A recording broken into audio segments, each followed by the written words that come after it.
something very special about the Chicano Scholarship Fund. Once you receive the award for the first time, you automatically join a community. And once you're in this community, it's not easy for you to walk away from it. That's why they keep in touch with you. They encourage you to apply for the next year. And then the following year, after 2010, so in 2011, I was nominated for the Pizzuazo Corazón de la Raza Award.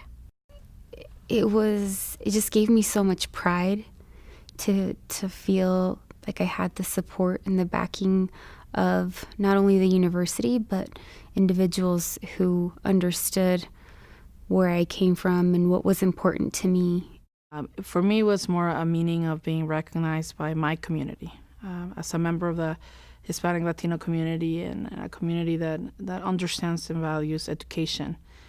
Here at the University of Utah, I was very, very happy and honored to be able to be one of the recipients. There was a meaning of pride, a meaning of hard work, and a meaning of giving back to my community. For me, just knowing that my accomplishments meant something not just to me, but to my community and to the professors and colleagues that were on this nominating committee. And really looking at how your life has started, what you have done to improve your life, what have you done to bring yourself forward, and volunteer to the community and bring the community forward. So we try to reward those things because it's advancing the community. Talking more about the 70s, we were mostly looking at Mexican Americans. And the dropout rate was horrible in the schools, and they're just not getting the American dream. They're not getting educated. They're dealing with stereotypes that kept them out of college. And so during this period, we were looking at trying to increase the number of Hispanics into the university. I think there was a good partnership with some of the professors here and the community where they realized that this is a problem. You know, we're in the middle of civil rights, and they realize there's a problem. Well, Tony's been attending the banquet for many years with his wife, Marianne, and back then it was seen as the Hispanic event of the year. He's just a great guy, and he knew the need. And I think he also realized that we were doing a big piece for the university because we're the main connection to the community. We were working as a volunteer group and not getting a lot of support from the U. And I think this was a way that Tony helped us, reinforce us and validated us that we were a part of the U. I don't know exactly how Tony set it up, but what we did is any direct donation into the accounts was to be matched. That endowment pool really serves as a tool. The revenue that it provides, the interest that it gains to then be driven back to students in their education success through scholarship.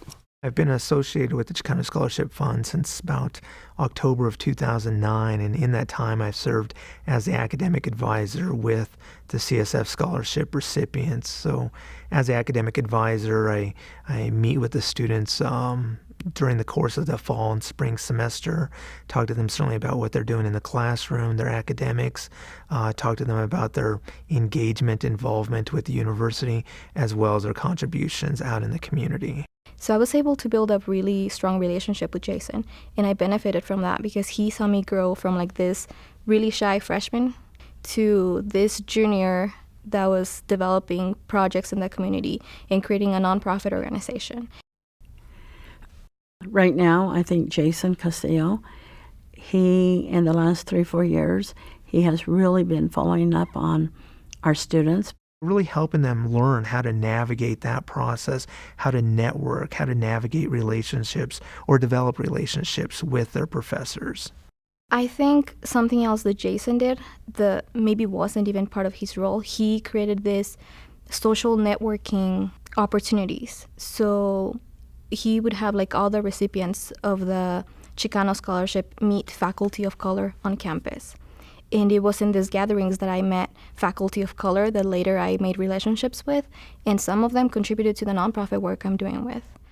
I went from Being someone who advocated for the scholarship to applying and receiving it as a graduate student, and then now I'm back working directly with Jason, sitting on the scholarship renewal committee, and it's a really cool way that things have come full circle.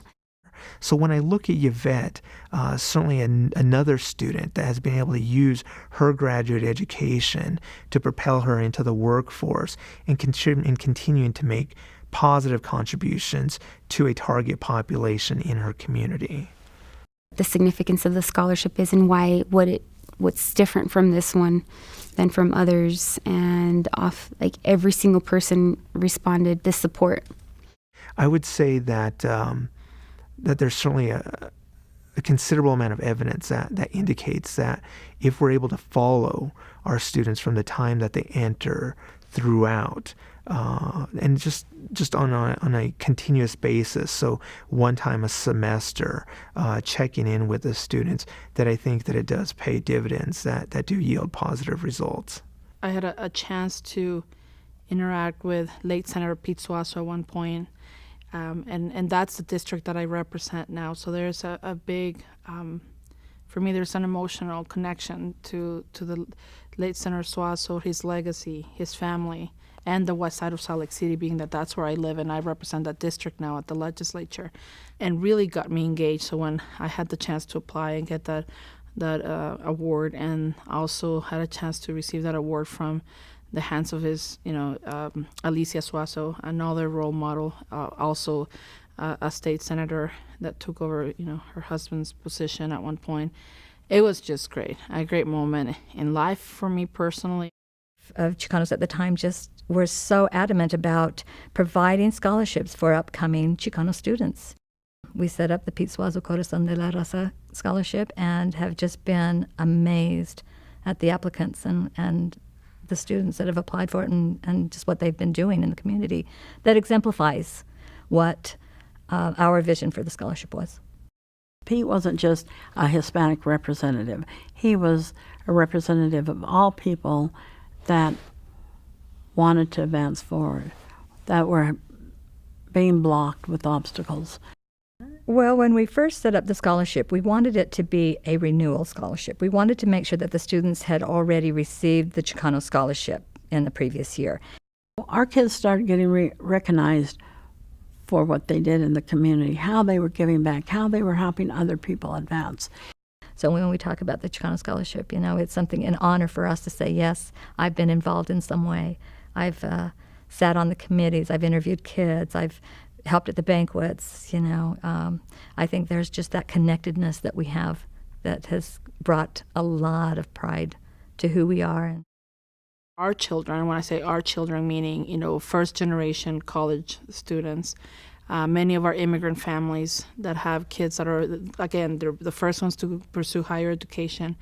Many of them happen to be Hispanic Latinos, member of our Latino community.